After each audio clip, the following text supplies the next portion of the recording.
Welcome to All About St. Paul, where we feature videos about city services, programs, entertainment, and more. He's Nick Nelson from the city's video production team. And she's Liz Wagner from St. Paul Parks and Recreation. Coming up on this week's show, we show you where to cool off on a hot day.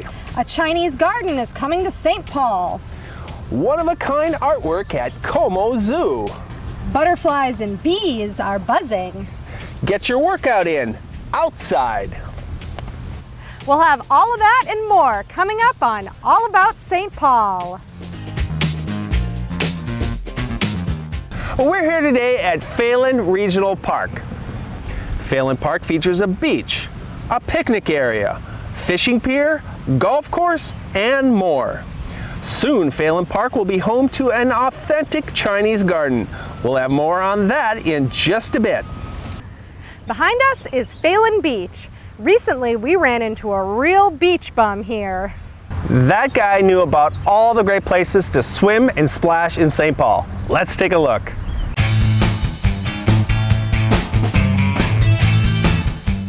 Oh, hey there.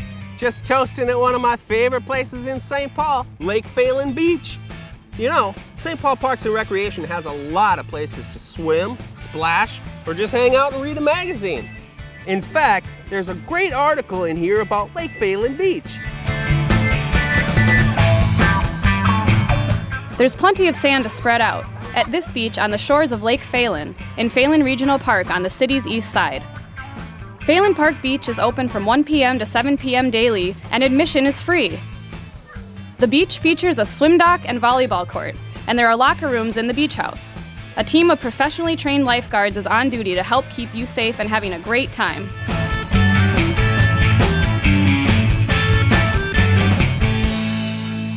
I just love wiggling my toes in the sand here at Lake Phalen Beach.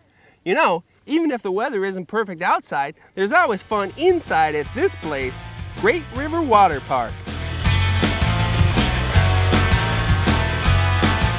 Rain or shine, year-round fun can be found at Great River Water Park, located in Oxford Community Center, just south of I-94 on Lexington Parkway.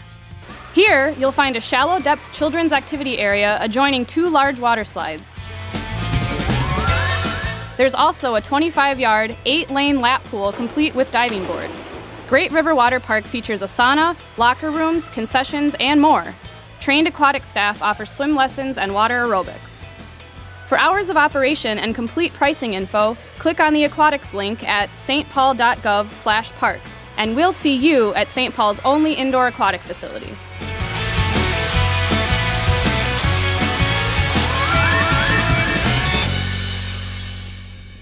Whoo, is it hot out here? Where was I? Oh, this place is awesome! Highland Park Aquatic Center.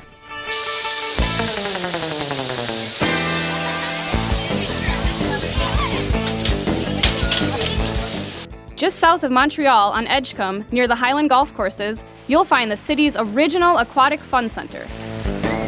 So much to do here with an Olympic-sized 50-meter lap pool, diving boards, children's activity pool, interactive splash pad, and of course the amazing 2-story water slide. With locker rooms, concessions, and a designated eating area, you can spend the whole day here. Highland Park Aquatic Center offers a full schedule of swimming lessons to get your little ones ready for all sorts of water fun. To find out more, including hours and admission, just go to stpaul.gov/parks. I love that place. Now here's the newest spot to have fun in the water, Como Pool!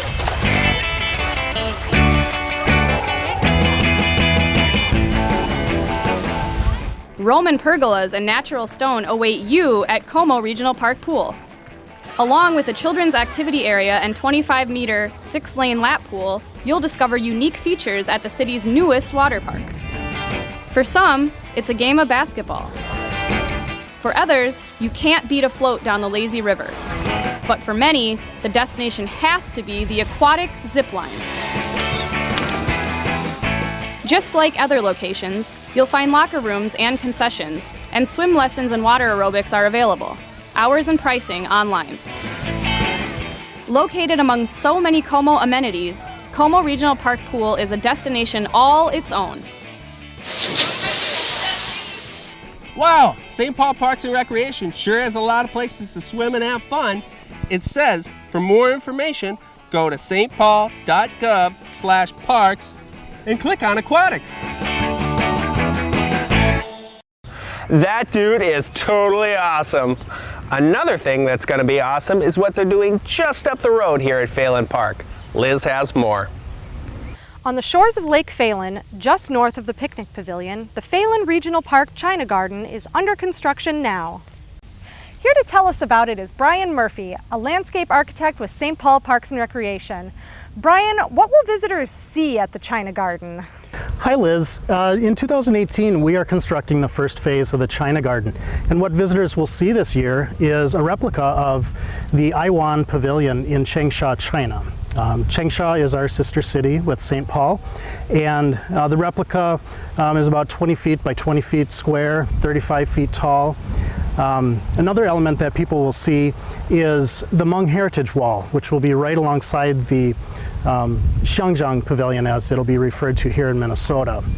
One key aspect that I'd like to point out about this project is the integration of the China Garden in an area of St. Paul that has a predominantly Hmong population.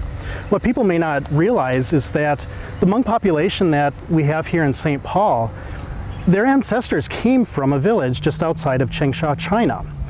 And unfortunately, with the persecution of the Hmong people in China, there's some sensitivity about that as we're developing this China Garden. We've done extensive community engagement with this, and we've really had a great opportunity to heal, and that's what this garden will really help with. And so what people will see is this authentic China pavilion, but right next to it they'll see this Hmong Heritage Wall. The Hmong Heritage Wall is a pink granite carved with Hmong elements from both the Hmong that are here in St. Paul and the Hmong that reside in just outside of Changsha, China. And so having that proximity of these two elements, the community engagement, is such a way to heal, and there is so much support for this project. So how did the project come about and who's building it? Well, Liz, about 15 years ago, the Minnesota-China Friendship Garden Society came to the city of St. Paul looking for a place where they could develop a Chinese garden.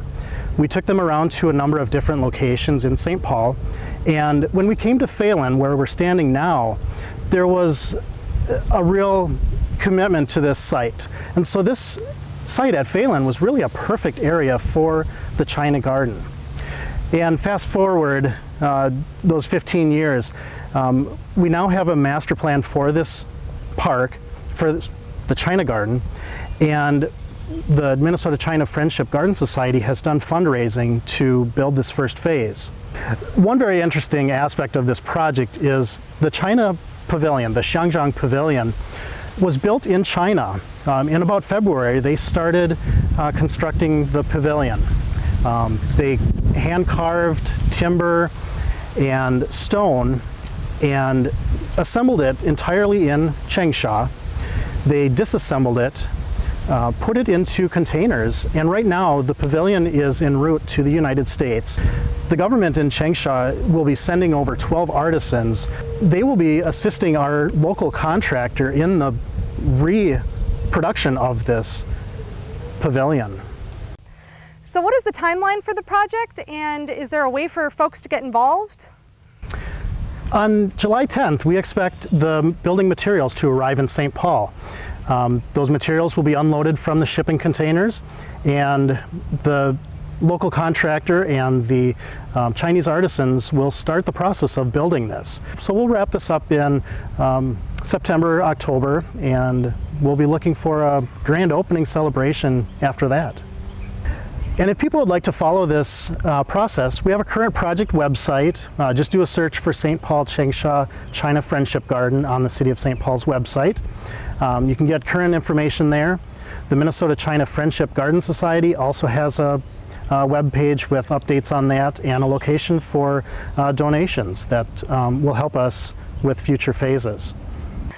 What a beautiful addition to Phalen Park, Brian. We'll be sure to check back and show you the progress. Back to you, Nick. Construction crews are also busy in Como Park. Como Zoo is getting a new exhibit for its seals and sea lions. Construction recently began with a ceremonial groundbreaking. Como Harbor will open in 2019 as the new habitat for the marine mammals. The Seals and Sea Lions exhibit at Como Zoo has been a fixture for over 60 years. The Sparky Show, which began in 1956, has become one of Como's most popular attractions. Those Sparky shows are on hold during construction. But don't worry, the animals haven't gone anywhere and you can still see them every day inside the Marine Mammal Building. When you come to Como Zoo this summer to say hello to the sea lions and other animals, you will no doubt notice some other interesting sea creatures. The Art to Save the Sea exhibit is on display now through October at Como Zoo. The exhibit features giant sea life sculptures made entirely of marine debris collected from beaches. The point is to graphically illustrate the plastic pollution found in our oceans and waterways. Como will be home to several pieces, including Hugo, a 9-foot-tall whale tail, and Priscilla, a 16-foot-long parrotfish, both made out of plastic toys, drink bottles, and other plastic garbage picked up on beaches. The exhibit offers Como visitors a powerful visual reality of the proliferation of plastic pollution in the world's waterways. Another popular exhibit that's back again this year at Como is Blooming Butterflies. You will definitely want to go after you see this.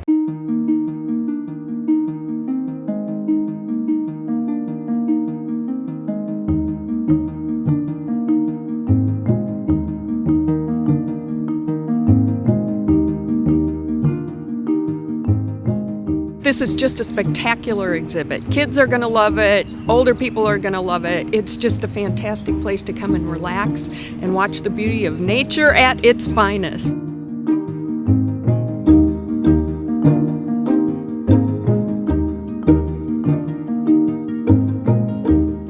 It had like blue wings and then it had like brownish and white.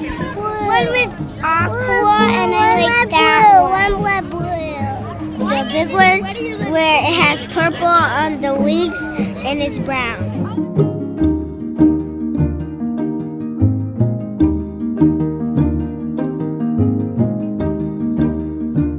They're so pretty and cool. They're really cool.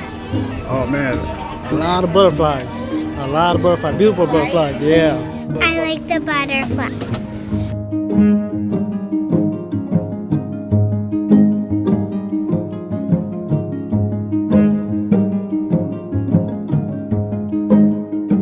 Como Zoo, as always, is free and accessible for everybody. We're open from 10 o'clock till 6 o'clock every day of the week. The colors are just amazing. People will love, love, love this exhibit. When the weather is nice in Minnesota, we want to spend as much time as possible outside. And in St. Paul, that can include fitness class.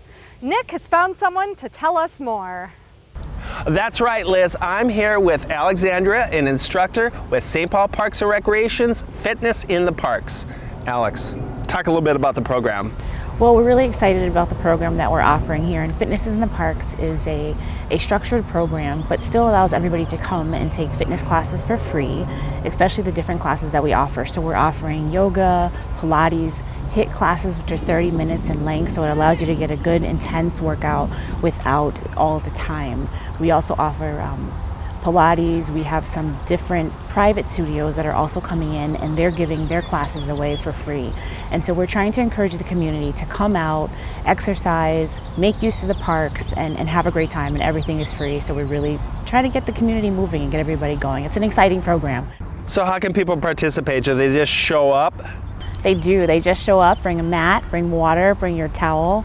And if you want to know the schedule, you just go to stpaul.gov/fitnessintheparks, and you can check the schedule out there. We have all the days, the times are on there.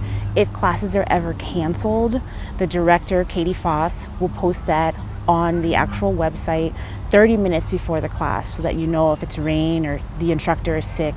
But you can always go online and check everything out. Days and times are there. So what do you like best about fitness in the parks? Being outside, it's awesome. I get to go outside every day for work. And most importantly, though, is working with the community. I have met so many amazing people since we rolled out this program 2 weeks ago. And so it's really awesome to be able to work with people of all different fitness levels. So we have classes for the beginner, intermediate to advanced, which is really great. So no one has to worry about being intimidated or feeling bad. Just come on out and exercise with us. And then what's great is that in the fall, we take the classes inside with a totally different program. So we're just excited to be out, and I love working with the community. It's such a privilege. Well, thanks for all the info, Alex. Once again, for the full list of classes, go to stpaul.gov/parks. Back to you, Liz. Wait a minute, Nick. You're not going anywhere. We have to stretch. Let's go. Okay. All right. We're going to open up your hip flexor. So step forward with your right foot. All right. Make sure that your heel is firmly planted on the floor. Okay. You're looking good. Sit up nice and tall and Back look to you, forward. Liz. Good job. While Nick is getting a workout in, let's learn about another way to get some exercise and take in the beauty of the Mississippi River.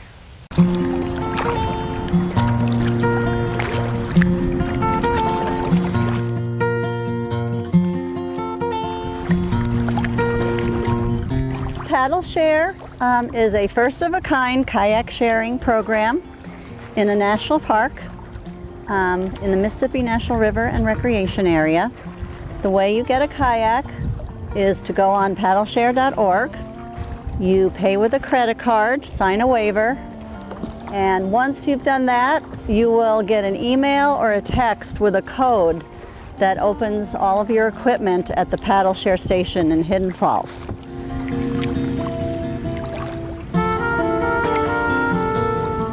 The City of St. Paul is a partner in the Paddle Share program. You know, what I love about it is that it helps St. Paul residents and visitors really understand the identity of the Mississippi. We get to experience it crossing over bridges and walking alongside it in incredible regional parks, but this is a great opportunity to get out on the river.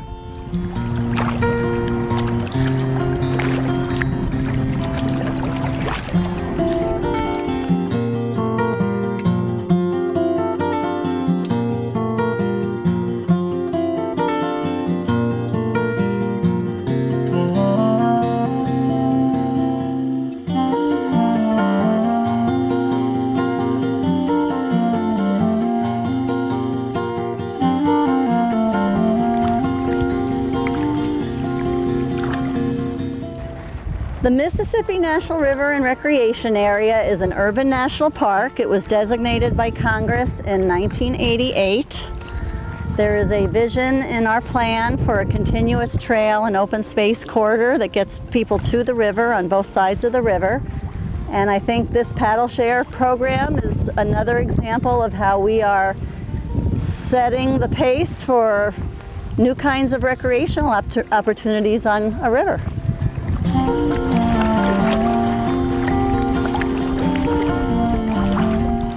The Paddle Share program with the National Park Service is an incredible way to join up cities all across the national park here in the Mississippi River and to introduce St. Paul residents and those visiting to this incredible body of water.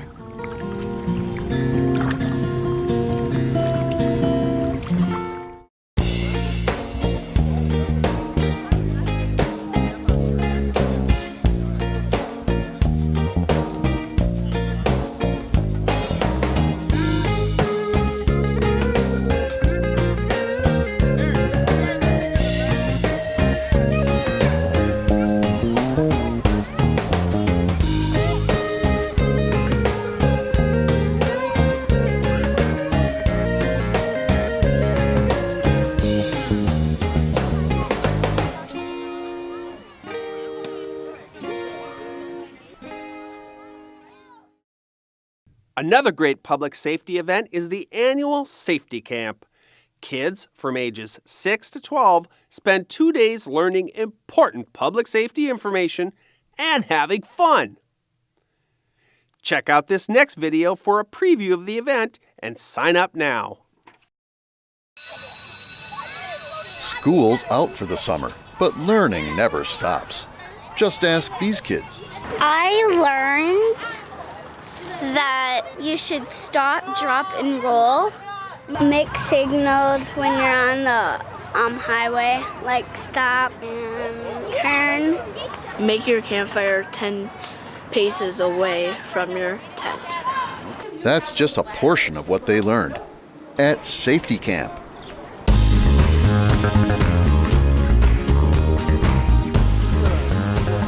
In St. Paul, about 90 boys and girls attended Safety Camp, an annual 2-day event for kids ages 6 to 12. They learned about fire safety, avoiding hazards in the home, water safety, bicycle safety, and much, much, much more. The City of St. Paul, local sponsors, and volunteers joined together for this year's event at Jimmy Lee Rec Center. Who knew learning about safety could be so much fun? Hey kids, what was the best part of Safety Camp? My favorite part of camp would be climbing the walls over there. The puppy. Doing the Boy Scouts things in the field. Let's try walking here. My favorite thing was petting the horses. I got to blow out fake fire. My favorite thing was biking, swimming, the canines. The rock climbing thing. My favorite thing was gonna be swimming. My favorite was riding the fire truck.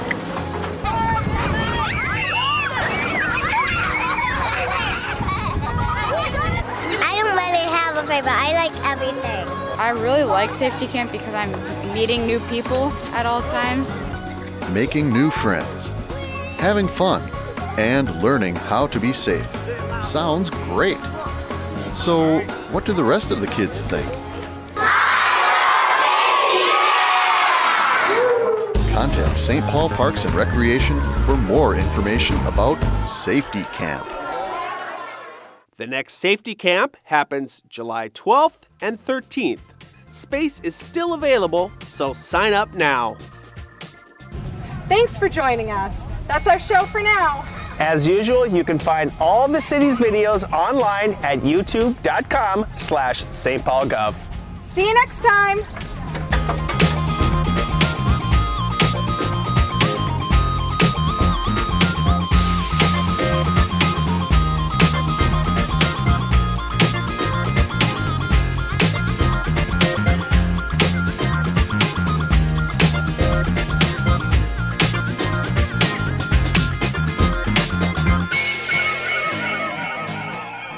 Thank you.